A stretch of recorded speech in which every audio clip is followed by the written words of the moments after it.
아멘. 오늘 말씀의 주제는 결단 있는 만남이라는 주제로 복음서를 좀 오랜만에 함께 말씀을 통해서 보려고 합니다. 오늘 말씀은 예수님께서 시몬 베드로를 부르시는 이야기죠. 다르게 말하면 예수님의 부르심을 받은 베드로의 소명장이라고 할 수 있는 말씀입니다. 성경에서는 소위 소명장이라고 해서 하나님께서 하나님의 크고 놀라운 일을 행하시도록 사명자를 부르시는 말씀이 여럿 있습니다. 아브라함에게는 창세기 12장에서 본토 친척 아비의 집을 떠나서 내가 지시하는 땅으로 가라고 하셨던 말씀도 소명의 장이라 할 수 있습니다. 출애굽기 3장에서는 노예로 고통받고 있는 이스라엘을 구원하시고자 가시떨기 나무에서 부르신 누구죠? 모세에 대한 소명의 이야기가 또 나옵니다. 예레미야서 1장에서는 청년 예레미야가 자신은 어리고 너무나도 어리숙한 아이며 자신은 말할 줄도 모른다고 말할 때 너는 두려워하지 말라, 내가 너와 함께 하겠다, 너를 구원하리라 라고 소명을 주십니다. 이사야 6장에서 보면 이사야가 환상 가운데 부르시는 주님 앞에서 주님 내가 여기 있나이다, 나를 보내소서라는 소명에 반응하는 말씀 또한도 있습니다. 여러분, 그 외에도 수많은 선지자와 왕 그리고 사사들, 제자들, 많은 부르심 앞에서 소명을 받아서 주를 위해 살아가는 인생들이 참 많이 성경에 기록되어 있습니다. 여러분, 소명을 받은 이들의 공통점은 하나님의 부르심 앞에 결국은 어떻게 하냐면 순종을 한다라는 거예요. 여러분, 이런 순종의 역사가 있기를 소망합니다. 여러 번 설득을 당하고 고민을 하겠지만 결국 하나님의 부르심 앞에서 결단을 해요. 결단의 시간을 분명히 갖게 됩니다. 이런 모습은 사실 하나님의 부르심을 받은 사람의 합당한 모습인 줄 믿습니다. 자, 그런데 오늘 본문의 주인공인 베드로는 조금 결이 다릅니다. 여러분, 이 말씀 너무 잘 아시죠? 우리는 이 말씀을 읽기만 해도 내용에 대한 전부를 다 이해하고 있을 거라고 생각이 됩니다. 그런데 베드로를 부르시는 이 장면은 예수님과 베드로의 첫 번째 만남이 아닙니다. 이전에 예수님께서는 베드로와 그의 동역자들, 누구냐면 세베대의 아들 야고보와 요한을 처음 부르셨던 장면이 있습니다. 이 복음서를 이제 시간적으로 보진 않지만 이제 속사적으로 보죠. 그럼에도 이 복음서를 시간별로 본다면 요한복음에서 예수님께서 성령에 이끌리어서 이 광야에서 40일 금식을 하시고 마귀의 시험을 이기신 후에 세례 요한에게 세례를 받으셨던 곳으로 돌아왔을 때 그때 세례 요한이 그 예수님을 보고 뭐라고 했냐면 보라, 하나님의 어린 양이라고 이야기를 합니다. 그 외침을 듣고 그 자리에 있었던 세례 요한의 두 제자가 예수님을 따르기 시작해요. 그 중에 하나가 누구냐면 시몬 베드로의 형제인 안드레이죠. 이때 안드레는 형제 시몬 베드로에게 가서 우리가 메시아를 만났다라고 베드로에게 누구를 소개하냐면 예수님을 소개합니다. 그때 베드로가 예수님을 처음 만났던 거예요. 이게 요한복음의 이야기예요. 자, 그리고 나서 예수님은 그 첫 만남에 헬라식 이름을 베드로에게 하나 지어줍니다. 그 이름의 뜻은 반석과 바위라는 뜻을 가지고 있는, 번역하면 개바라는 이름을 가지고 있어요. 그렇다면 형제 안드레에게 소개를 받았고 그리고 예수님께서 이 베드로라는 사람에게 게바라는 이름을 친밀하게 줄 만큼 가까워져 있는 상황 속에서 사실은 예수님을 본격적으로 전적으로 따라가야 맞을 것입니다. 그런데 그때 베드로는 예수님을 따르지 않습니다. 이렇게 첫 만남이 끝나죠. 자, 그리고 나서 오늘 본문입니다. 여러분, 오늘 본문 누가복음은요, 같은 복음으로 볼 수 있는 공간복음에서는 마태복음 4장에 등장을 합니다.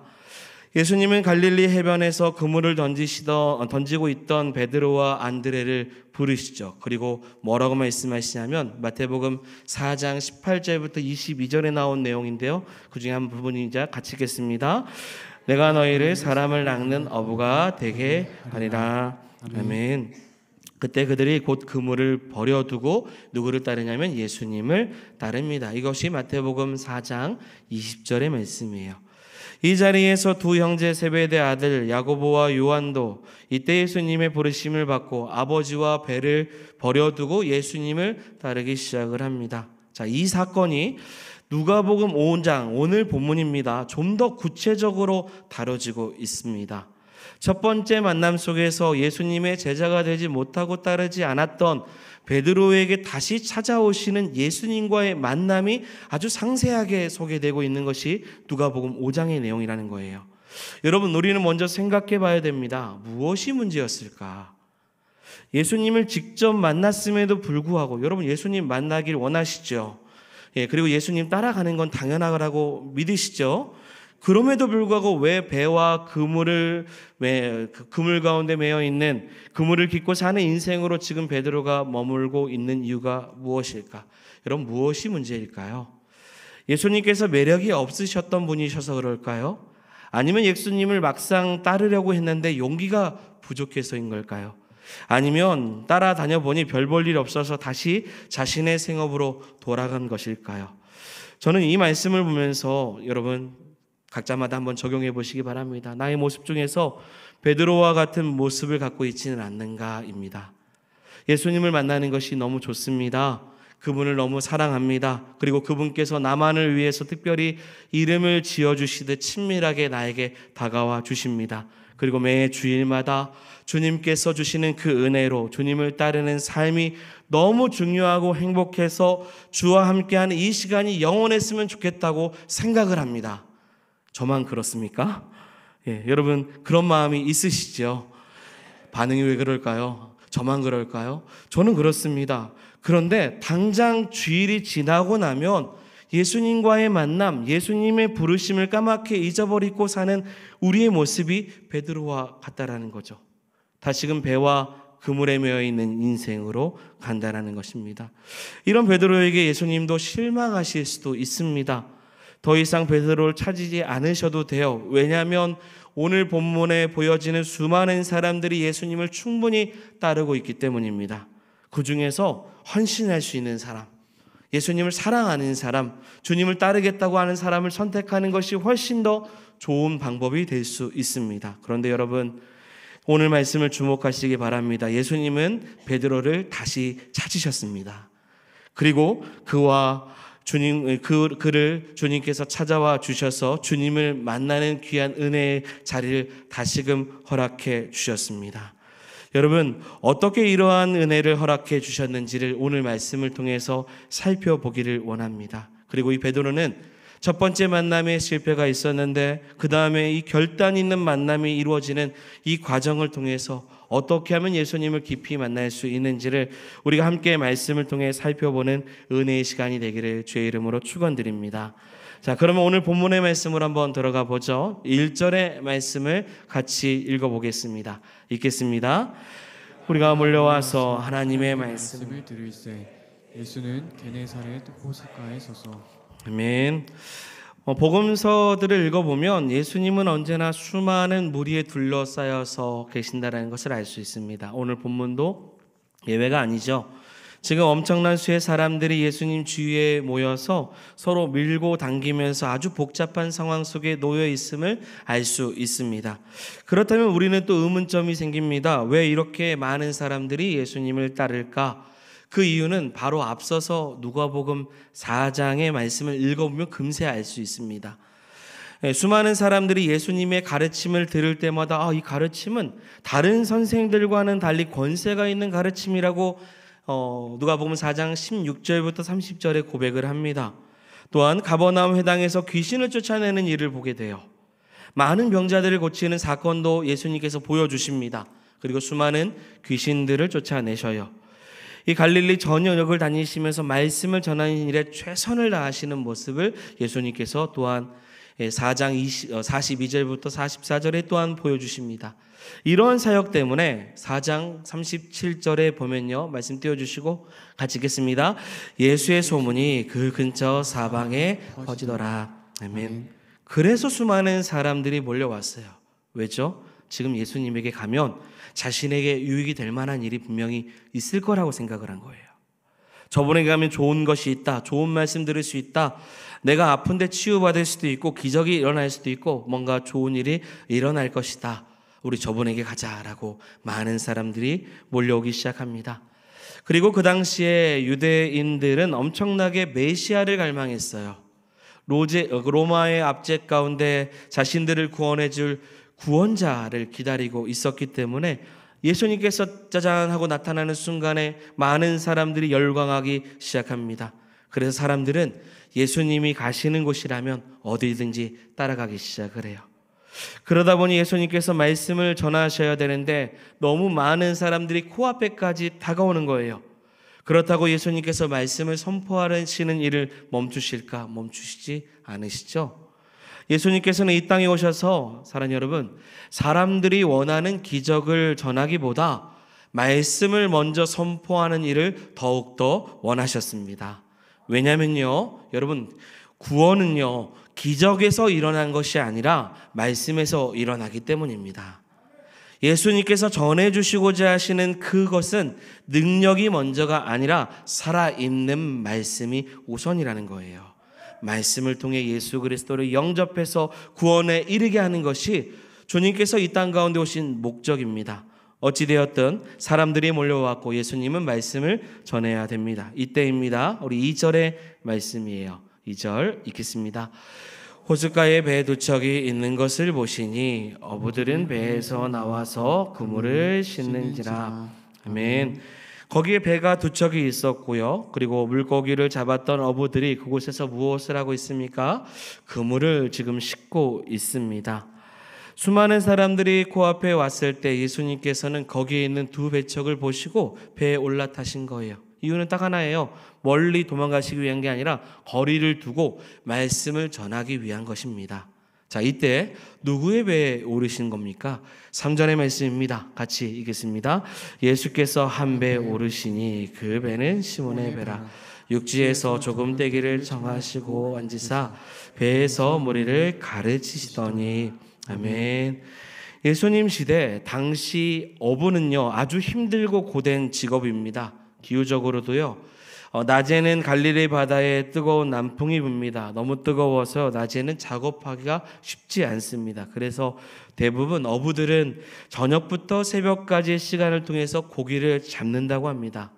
그리고 낮에는 그물이나 장비들을 수선을 해요.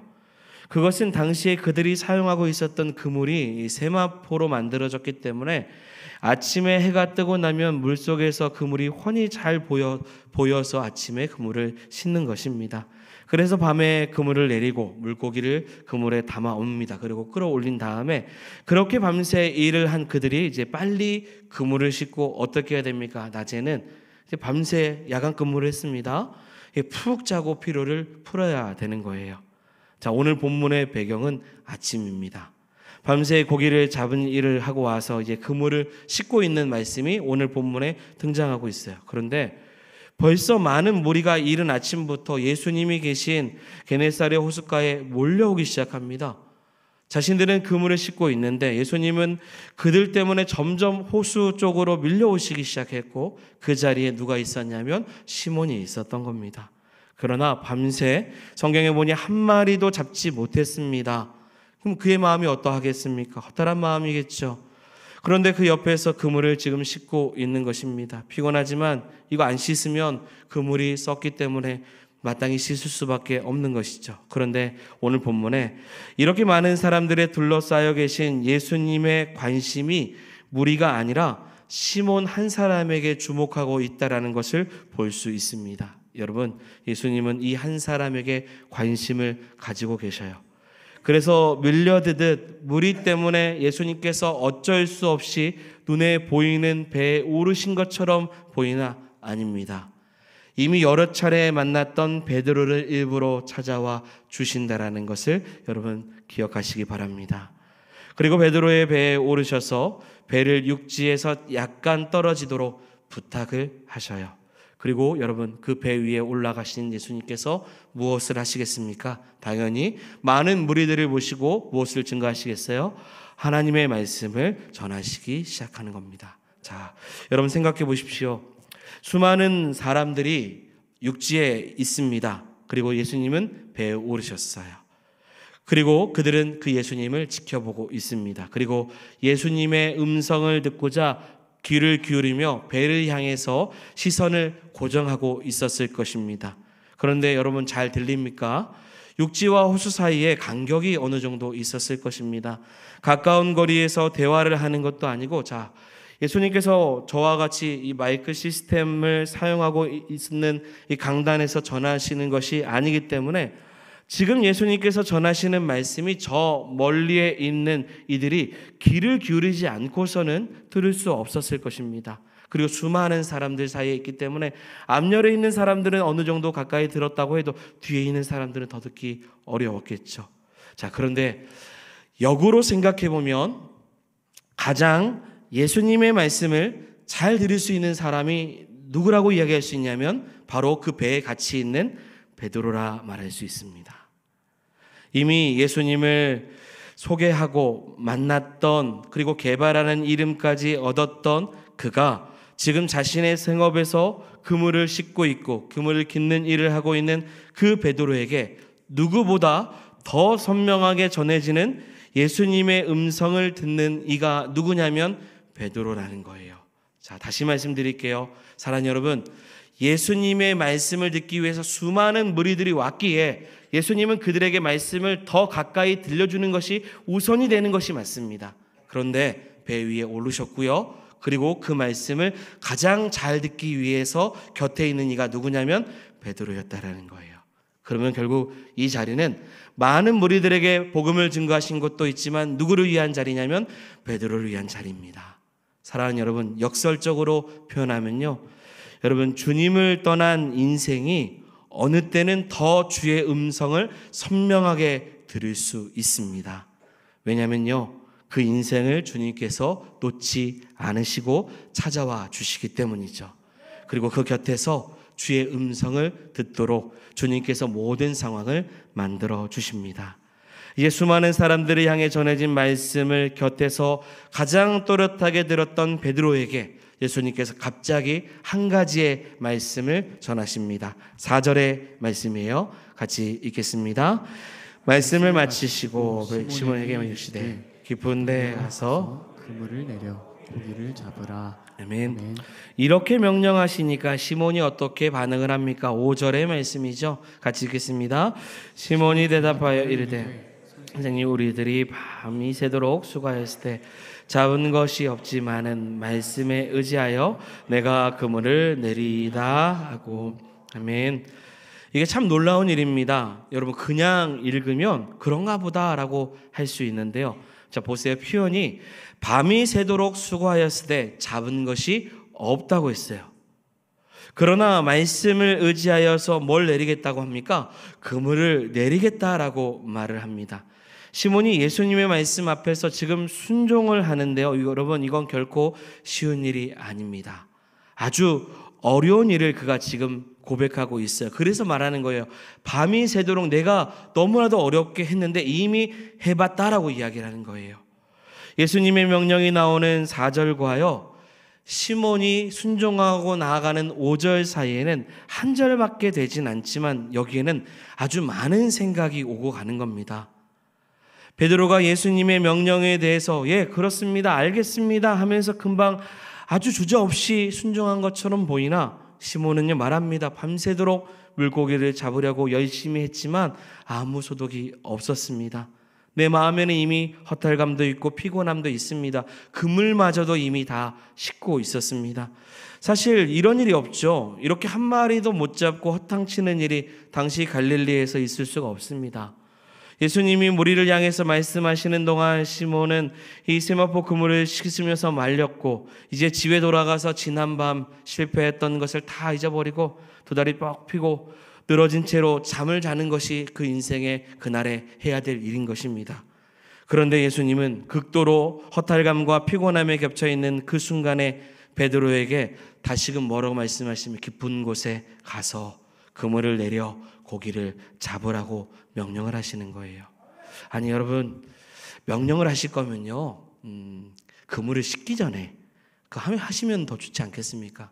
씻고 있을 때 조금만 이따 씻어라, 내가 할 말이 있다라고 하면 얼마나 좋겠습니까? 이미 모든 것을 마무리한 상태예요. 게다가 시몬은 다시 호수 중앙에 깊은 데까지 노를 저어서 갈 힘이 없을 것입니다. 그런데 깊은 곳에 가라고 해요. 그러니 말씀 한 구절의 이 텍스트 글로만 단순히 이해하면 안 됩니다. 깊은 곳에 가서 그물을 던져라는 것은 제가 밤에 그물을 던져봤지만 한 마리도 못 잡았고 이 모든 것을 이미 경험했던 것에 대한 것을 다 내려놓고 다시 한 번 더 말씀대로 순종하겠다라는 거예요. 결코 쉽지 않습니다. 쉽게 따를 수 있는 결단이 아니에요. 그러면 여러분, 이런 것이 쉽지 않은 순종인데 어떻게 이런 일이 가능할까요? 생각해 보면요, 여러분, 상황이 좋고요, 건강이 좋고 힘이 있을 때 순종하는 것은 순종이 아니라는 것을 깨달을 수 있습니다. 우리 같이 한번 일을 좀 해봅시다 라고 말씀하실 때 내가 능력이 없어서요, 아직 내가 시간이 없었어요, 내가 요즘 아팠어요, 이런저런 이유를 대며 그렇게 다 해결하고 나서 할게요 라고 말한다면 이건 여러분 큰 순종이 아닐 것입니다.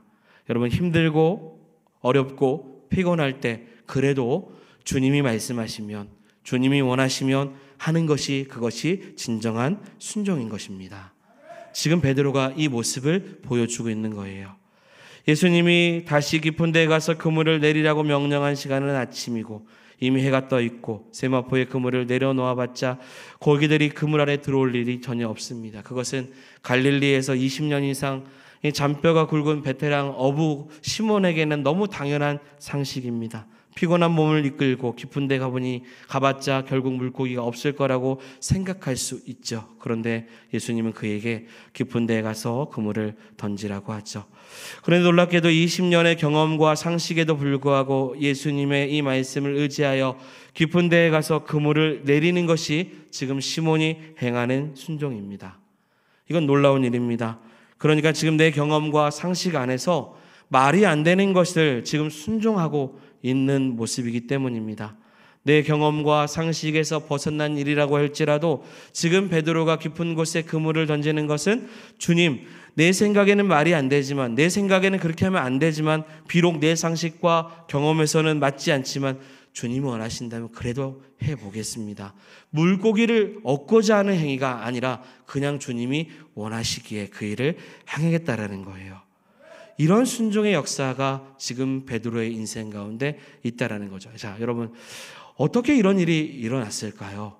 첫 번째 만남 속에서 이름까지도 지어주었고 만남 속에서 충분히 예수님을 따를 수 있음에도 따르지 않았던 이 모습 속에서 어떻게 이가 변화되어서 그 힘들고 지치고 어려운 상황 속에서도 주의 말씀에 순종을 하겠다라고 고백할 수 있냐라는 것이죠. 여러분, 이 일이 어떻게 가능할까요? 자, 여러분들에게 다시 한 번 더 질문하겠습니다. 여러분, 베드로가 예수님을 지금 몇 번 만났다고 하죠? 제가 몇 번이라고 했습니까? 2번이라고 했죠. 자, 그런데 아닙니다. 제가 그냥 2번이라고 한 거예요. 베드로와 예수님 사이에는 첫 번째 만남과 자, 두 번째 오늘 만남, 이 만남 사이에 한 사건이 있습니다. 여러분, 이 사건이 무엇일까요? 질문이라고 했습니다. 무엇일까요? 바로 누가복음 4장에 나오는 이야기입니다. 4장 38절 이하에 보면 복음을 회당에서 전하시다가 누구의 집에 가냐면 시몬의 집에 가십니다. 그곳에 시몬의 누가 있냐면 장모가 중한 열병을 앓고 있었어요. 이때 예수님께서 열병을 꾸짖어요. 그리고 병이 떠나는 역사를 직접 경험합니다. 누가복음의 누가는 의사입니다. 그냥 열병이라고 했으면 이 병은 원인을 모르는 병이기 때문에 누구의 능력이 필요한 병이냐면 예수님의 능력이 필요한 병이었던 겁니다. 안드레가 내가 만난 예수님이라는 분이 우리가 만나고자 했던 메시아라고 베드로에게 소개했지만 예수님이 어떤 분이신지를 정확하게 경험하지 못했던 그 베드로. 그런데 무엇을 본 겁니까? 예수님의 능력을 자신의 장모를 고치는 사건을 통해 본 것입니다. 그러던 중에 4장에 그 사건이 있은 후에 5장에 넘어와서 수많은 사람들을 데리고 자기 배 위에 오르시는 그 예수님께서 많은 사람들에게 말씀을 선포하지만 그 말씀을 가장 선명하게 듣고 있는 이가 누구냐면 자신이라는 거예요. 여러분, 베드로가요 4장에서 예수님의 능력을 보았고요 5장에서는 예수님의 말씀을 들은 거예요. 그랬기 때문에 이 사건을 통해 경험함을 통해서 무슨 일이 일어납니까? 깊은 곳에 그물을 던지라고 할 때 그 말씀을 의지하여 내가 경험하고 내가 알고 있는 모든 것을 다 내려놓고 예수님의 말씀을 따르겠다라고 고백하고 있었던 것입니다. 비록 이해가 안 되지만, 상식적으로는 말이 안 되지만 신뢰할 수 있는 분의 그 말씀을 따라서 제가 한번 해보겠다라고 고백하고 있는 것이죠. 자, 그리고 나서 어떤 일이 일어납니까? 우리 6절과 7절의 말씀입니다. 같이 읽어보겠습니다. 그렇게 하니 고기를 잡은 것이 심히 많아 그물이 찢어지니라. 이에 다른 배에 있는 동무들에게 손짓하여 와서 도와달라 하니 그들이 와서 두 배 채움에 잠기게 되었더라. 아멘. 시몬이 예수님을 신뢰해서 순종하니까 상상하지 못하는 엄청난 결과를 지금 6절과 7절에 경험하게 됩니다. 여러분, 이 귀한 축복이 있기를 원합니다. 우리도 비슷합니다. 하나님을 신뢰한다면, 또 신뢰하려면 두 가지가 필요해요. 지금 이 이야기를 오늘 말씀에 증거하는 겁니다. 첫 번째는 하나님의 말씀을 듣는 것입니다. 여러분, 하나님의 말씀을 사모하시기 바랍니다. 이 말씀을 수많은 사람들에게 증거하는 것 같으나 사랑하는 여러분, 나에게 하시는 말씀이에요. 나를 향하신 하나님의 선명한 음성을 듣게 하시고자 나를 이 어려운 날씨 가운데서도 오늘 예배 자리 가운데 불러주시는 것입니다. 저는 다수를 향해서 말씀을 전한 것 같으나 이 말씀을 통해서 각 사람에게 주시고자 하시는 하나님의 분명하고 선명한 부르심과 하나님의 예수 그리스도의 만남이 여러분들 가운데 있습니다. 그렇기 때문에 이 말씀을 사모하셔야 돼요. 누구를 향한 말씀인가를 생각할 필요 없습니다. 나를 향하신 말씀. 나의 배의 인생 가운데 내가 살고 있는 삶의 자리 가운데 찾아오셔서 많은 사람들에게 이야기하는 것 같으나 결국은 나 들으라고 하시는 주의 말씀. 나 말씀 듣고 그 말씀에 훈련받으라고, 말씀대로 살라고 주님께서 귀한 말씀을 베드로의 인생 가운데 부어주신 거예요. 그렇기 때문에 순종의 역사가 일어나는 겁니다. 여러분, 그냥 순종이 안 돼요. 말씀의 은혜가 있는 사람이 깊은 곳에 그물을 던지는 물고기 잡기 위한 게 아니에요. 여러분, 주님의 말씀에 순종하는 그 은혜 속에서 하라고 하시니 하는 귀한 은혜가 있는 줄 믿습니다. 두 번째는요, 하나님의 능력을 체험하는 것입니다. 여러분, 지난주 말씀, 야고보서의 말씀이 끝났죠? 지난주의 마지막 말씀의 내용은 뭐였냐면 기도에 관련된 말씀이었습니다. 그러면서 제가 여러분들에게 증거했던 내용이 뭐냐면 기도를 한다라는 수준에 머물지 말고요, 기도의 능력과 응답을 체험해야 된다라는 거예요. 왜입니까? 예수님을 더 깊이 따르기 위한 것입니다. 주의 뜻에 따라 주님을 따르는 인생이 되고자 한다면 사랑하는 여러분, 말씀과 또한 능력이 조화롭게 우리 인생 가운데 있기를 소망합니다. 하나님의 능력을 체험하는 인생이요, 또 다른 하나님의 능력을 또한 체험할 수 있는 것입니다. 시몬의 장모의 고침을 받는 그 능력의 역사가 결국은 순종으로 인하여서 자신의 인생 속에서도 이루어지고 있다라는 것이죠. 자, 그런데 하나님의 능력을 체험하는 것은요, 사실 우리가 믿음으로 반응할 때 가능한 줄 믿습니다. 하나님은요, 우리에게 항상 기적과 능력을 베풀기를 원하셔요. 그런데 우리가 그것을 보는 눈이 없기 때문에, 아니면 믿음으로 반응하지 않았기 때문에 그 능력을 체험하지 못할 때가 참 많습니다. 만약 정말 인간적으로 그물을 던지지 않았다면요, 예수님의 기적은 경험되지 못했을 것입니다. 그리고 예수님과의 만남의 두 번째 만남도 그냥 그렇게 헤어짐의 만남이 될 것입니다. 여러분, 믿음으로 행했더니요, 믿음으로 결단을 했더니 그 인생 가운데 놀라운 축복의 역사가 결과 가운데 일어났다라는 것입니다. 하나님은 행하는 자에게, 믿음으로 행하는 자에게 믿음의 귀한 결과를 보여주시는 줄 믿습니다.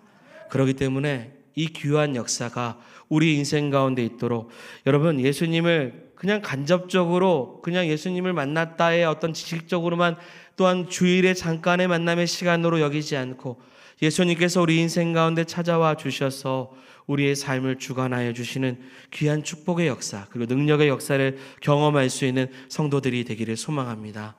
이런 말씀의 은혜가 없다면, 그리고 그 예수 그리스도의 말씀을 통해서 또한 능력을 경험하지 못한다면 우리는 또다시 결국은 그물을 깃고 사는 인생같이 세상을 헤매는 인생으로 주저하며 살아갈 수밖에 없습니다. 이 예수님과의 만남은 인생의 정말 중요한 만남이고 그 만남을 통해서 자신이 얼마나 연약하고 부족한지를 또한 깨닫게 해주십니다. 8절만 한 번 더 읽어보겠습니다. 8절 읽겠습니다.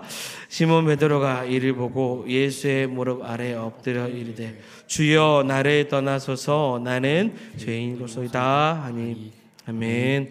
시몬 베드로가 뭐라고 말합니까? 예수님 앞에 무릎을 꿇고 뭐라고 합니까? 주여 나를 떠나소서 나는 죄인입니다 라고 말해요. 지금까지 예수님을 만났던 베드로가 갑자기 엉뚱한 소리를 하는 것처럼 보입니다. 그토록 많은 물고기를 잡았던 베드로가 왜 갑자기 예수님 앞에 무릎을 꿇고 자신이 죄인이라고 고백을 하는 걸까요? 그리고 왜 예수님에게 자신을 떠나달라고 왜 요청을 할까요? 이제 더 이상 예수님 따르지 않겠다고 고백하는 것일까요? 절대 아닐 것입니다. 여러분, 베드로는 지금 예수님과의 만남과 그 부르심 앞에 정확하게 반응하고 있는 것입니다. 이전에 자신이 얼마나 세상을 의지하며 살아갔는지를 깨달았어요. 그래서 자신이 예수님의 손을 붙잡지 않고 계속적으로 멀어져 있었던 자신의 모습을 살펴보게 된 것입니다.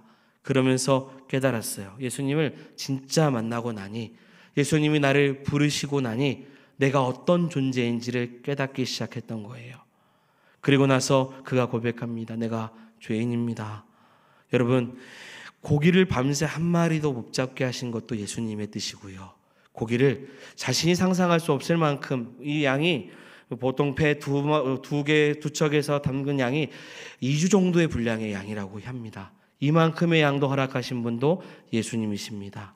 한 마리도 잡지 못했고 또 이렇게 많이 잡는 것도 다 처음인데 이런 놀라운 일을 행하신 예수님께서 자신의 인생 가운데 모든 죄를 다 아시는 전능하신 분으로 깨닫기 시작한 거죠.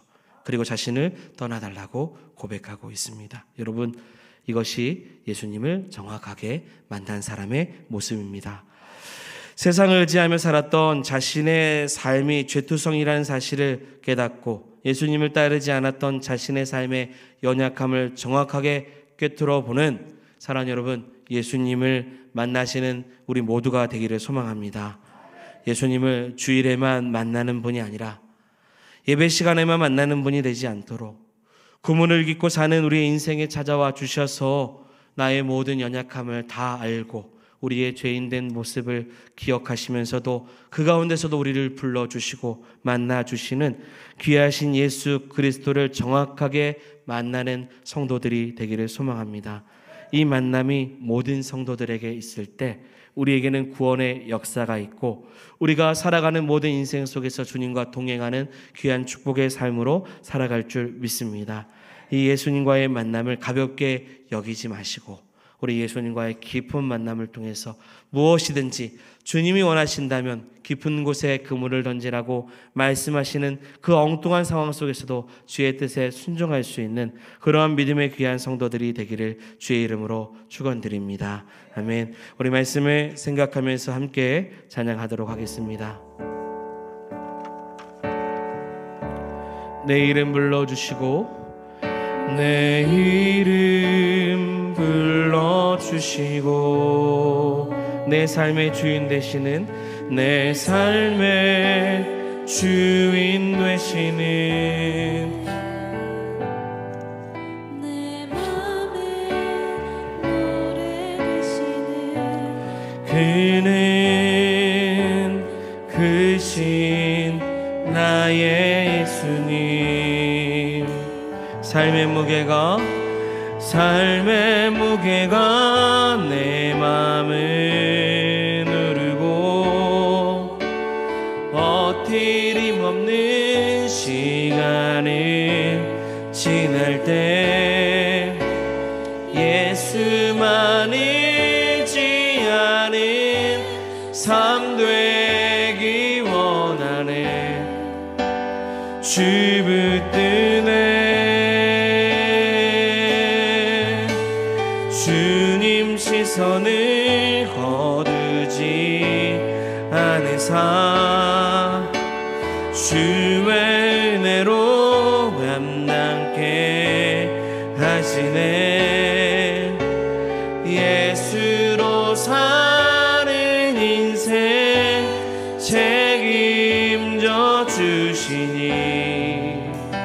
주께 맡기네. 우리 한 번 더 고백합니다. 내 이름 불러주시고 내 삶의 주인 되시는 내 이름 불러주시고